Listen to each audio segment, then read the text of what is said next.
Black women are being subjected to racist treatment on NHS maternity wards, according to the Health Secretary. Wes Streeting has spoken out about the care of ethnic minority pregnant women before a new report due to be published tomorrow, which will detail shocking examples of discrimination and poor treatment. This includes women being denied pain relief such as epidural, and also being told by midwives and doctors that they are, and I quote, strong black women. Well, as a white presenting male, I feel even a bit conscious on commenting here, because I think the evidence is overwhelming that there is a problem on how black women are receiving medical care. And I think it is a problem, unfortunately, not exclusive necessarily to the NHS, but a problem that also there's evidence to show that how medicine is taught, how some misconceptions and very outdated ideas about pain threshold with black people, for example, it still exists. They know students of medical schools as recent as 2023 were saying, that those misconceptions still exist. And that's across not only, of course, physical medical care, but also across mental health. Some textbooks from mental health teaching still hooked on the preconception that black men are more aggressive, for example. So things like that definitely need to be looked into and dealt with, because I think it feeds into the problem itself. The next point, I think you may agree with me that it's very clear that social care and health care are so integrated in how, unfortunately, it's being so poorly funded. So, yes, issues that might be more prevalent with particular demographics or different will exacerbate health outcomes. But that's why we need to invest in both ends. We do. We need to invest in both ends, and we need to investigate all of it thoroughly. And if the Secretary of State himself is saying that there's a serious issue here, then I do think it merits proper investigation. Tiago, absolutely. With numbers like this, if I was a black woman and I was pregnant, I would be terrified. But I don't think we address enough of ethnic the issues, racism within the ethnic minority. This is coming from my direct experience. Yes. So my wife is Indian. She's of Indian descent. We went to one of the consultants within Oxfordshire, and the consultant, who had a Muslim-sounding name, potentially of Pakistani heritage. My wife has a condition which exacerbates during cold weather. So we were kind of discussing how her condition doesn't appear very often in India, and and the consultant flippantly said, "Oh, you should go back to India then." What? And this is literally our experience. This is still fresh in our minds 7 years ago. That's disgraceful. That is absolutely disgraceful. And this was so vivid. And we came out shocked and stumbling, because it's so hard to get consultant appointments anyway. It is. And in the 15 minutes, the consultant, she was kind of flippantly, and that expression is clearly clear in our minds. And we were stumbled out. And I think this is an unaddressed part of racism. So this is really interesting, Dinesh. So what you're saying is, we actually, if we're looking at these issues in the round, and the Health Secretary is saying that there's a problem with racism in the NHS, it's actually not necessarily people of colour versus people who are white, frankly. It's actually also an issue with people of colour towards each other. 100%, because they bring their undercurrents of racism, casteism, and interreligious disharmony back into the country, and that shouldn't be the case. That's very, very worrying, Dinesh. Then what do we do about that? Because this is a real problem. Bring in champions from each religion, bring in champions from each community, and encourage them to be trained on similar lines, because the Caucasian, my Caucasian colleagues, my Caucasian community, they're more receptive to these kind of understanding and training. But the moment you start going into the South Asian community saying you need to be more cohesive and more, what's the right term for it? I'm trying to get the right term. You need to be more connected with the community, more connected with patients. That's not going to happen. This is one thing that's facing a lot of resistance. Well, it's also not one community people are talking about, right? There are multiple and individuals. Dinesh, how did your wife feel when she was told to go back to India? I mean, I would be absolutely livid. I'd be spitting blood at this thing. No, she is rather timid, and she was devastated. Oh, well, I was with her. I was with her, and I was the one who said, that doesn't sound right. This is absolutely, and because we are used to respecting the medical community, so we didn't raise a complaint. We didn't think about flagging this up. But this is stuck onto our minds, and this has been like 8 years, 7 years on, and we still think about it. And it just feels sad that this country has been such a beautiful country and community has been sort of ravaged by undercurrents brought in from others. Well, that is very, very worrying. Dinesh, now tell me this. How concerned are you about the fact that Wes Streeting is actually raising this as an issue? Because I'm very concerned. If people of colour, and particularly black women here, are having a 60% higher mortality rate, or chance of severe complications, rather, after childbirth, I mean, that is something that is deeply concerning. I mean, that there has to be an underlying issue. It needs to be looked at. I'm not prepared to say right now that it is all down to people being treated differently by NHS people until it's proven. But I do think that it needs to be investigated thoroughly, and there could be multiple factors linked to that, couldn't there?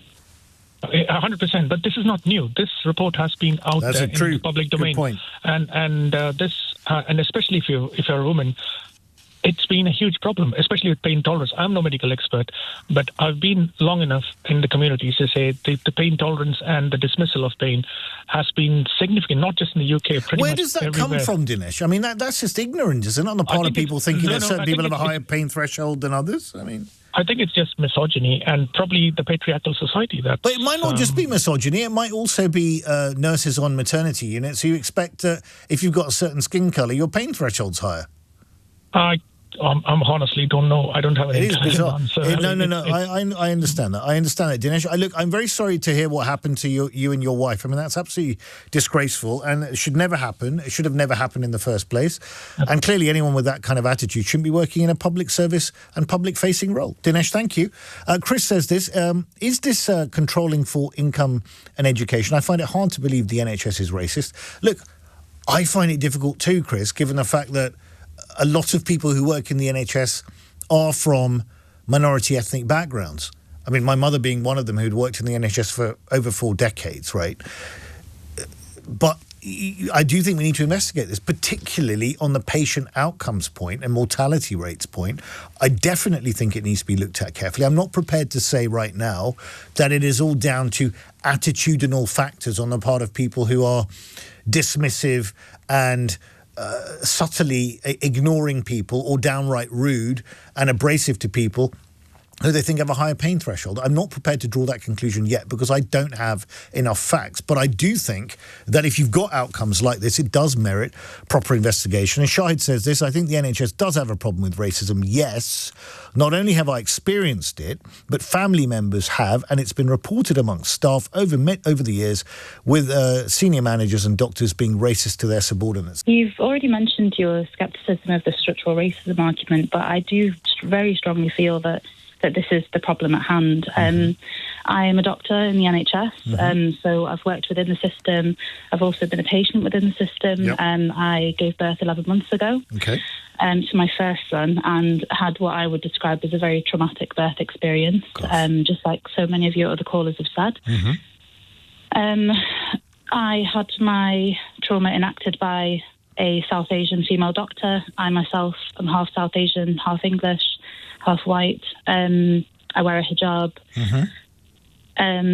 It's not necessarily that there are racist individuals running rampant in the NHS. This is a structure, an organisation, I should say, that's been built by white men to serve white men, as many of your other callers have said. Yeah, as Louise who said, Exactly. When I was at medical school, so I graduated 10 years ago, and I remember borrowing books from the library which would talk about the fact that black people feel less pain than their white counterparts. Books from the library? Yes, exactly. This is just mad. This is crazy stuff. It's absolutely revolting and disgusting. Even now there are people that discuss things like BB syndrome, which is the idea that there are, middle-aged South Asian women that present to their GP with very vague symptoms, and, it's a cultural manifestation of, hypochondria? Mood. Yes, exactly. It's a fancy way of saying that these women are hypochondriacs, and they're generalising them by their race. Well, it seems that Greeks are saying. It seems that Tiago was talking. This is also subject. Greek people are subject to it too, because his Greek friend was subjected to the same thing. Maryam, tell me about your personal experience, because I'm fascinated here that you're a doctor yourself, and you also had your first child 11 months ago, and you said that your doctor was South Asian as well. Yeah. So what kind of issue was there? Because obviously we've heard from Dinesh that, his wife was also treated by a doctor from an ethnic minority who was, as racist as anyone else. Mm-hmm. So I had various issues within my care. I was induced. I was kind of denied pain relief for a long time. Went hours without pain relief. And I had a very painful examination by this doctor. Right. I asked her to stop multiple times, and she didn't. She shushed me and, kind of tutted at me in a very patronising manner. Terrible. And I think that shameless ignoring of a woman going through pain and asking for somebody to stop doing something to her body comes from a systemic problem that we are not believing women. We're especially not believing women of ethnic minorities. But this was a woman, wasn't it, who was doing this? It was. But she's being trained in a system that is telling her, you need to do your job. You can ignore that woman's pain. Just That's get really on odd. with it. So because I find this quite difficult. So we're still blaming white men for the fact that a South Asian, a doctor of South Asian background, treated you absolutely not well at all. So if you think about who was teaching the medical students of tomorrow in the 50s and 60s, it was white men, wasn't it? And this isn't to say I'm blaming all white men for this issue. It's really not that case. It's the people that are practicing now that need to fix the problem. But it trickles down. It takes a long time for these ideas to die out. So I'm a medical professional, been a medical professional for around 20 years, and I'm also a union rep. Okay, thank you. Now, I have sat on close to hundreds of hearings, and I can tell you that hearings that involve negligence on the part of a black nurse or a black doctor, immediately in those meetings, it's immediately put on track with the NMC, and in those meetings, you will find HR, you will find every manager imaginable. And ultimately, always, I would say 95% of the time, it leads to the black nurse's dismissal. Now, these hearings are about lack of training. A lot of black nurses are not given sufficient training in the hospitals that have their own policies. Now, the discrepancy comes in when there are white people that are in hearings that I've sat on, and there may only be a line manager there and someone to take notes. And I look around and I wonder, where is all where are healthcare professionals, where are the managers? And I've seen a discrepancy in how they're treated. So, as I've said before, you see that the hearings, usually with insufficient training for the black staff, are usually as a result of lack of training. And I've seen white people that work for the NHS and are medical professionals with full training be offered support, an opportunity to take time off. Yeah.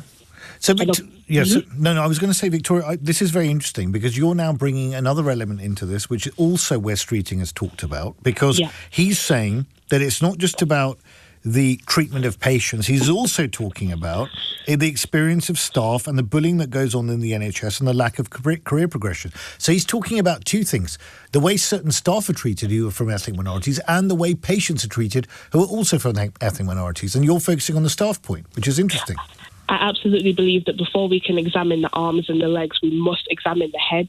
That's very interesting. And the head is that if there's not a sense of cohesion and camaraderie and acceptance between colleagues, then how on earth can that happen to the patients?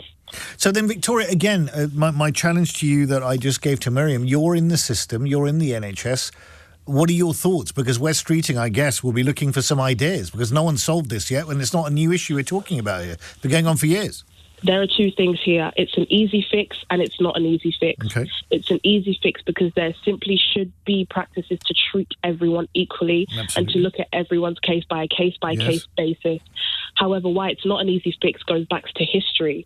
White women and white men, especially white women, are always sort of viewed as a creature, a delicate creature that needs to be saved.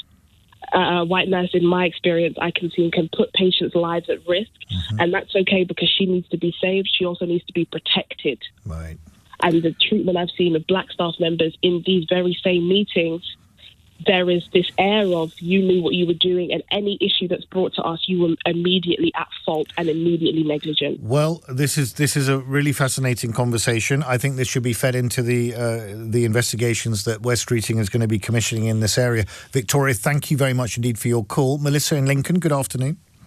Good afternoon. What would you like to say, Melissa?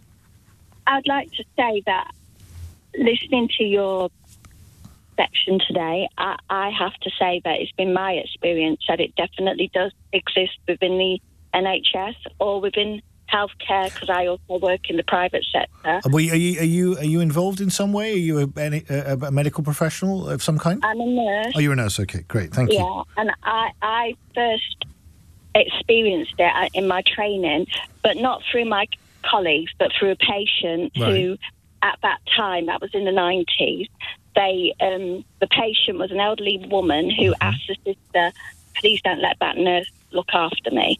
And the sister's answer was just to call me aside, kind of say sorry, and just say, please don't nurse that woman. Nowadays, I think they would definitely not do that, but that's what happened in my training. And throughout my career, there's been odd occasions when I've experienced things, not just with myself, but with my colleagues who are of colour.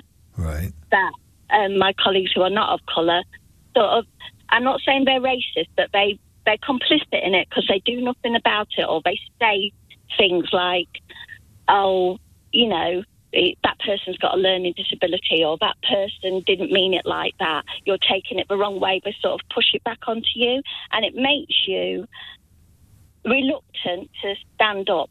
I think as I've got wiser and older in my career and I'm coming up to retirement, I'm more capable and confident to stand up and say, no, this is wrong. I shouldn't have experienced that. You need to do something about that. But it's definitely not easy if you haven't got the support of your colleagues.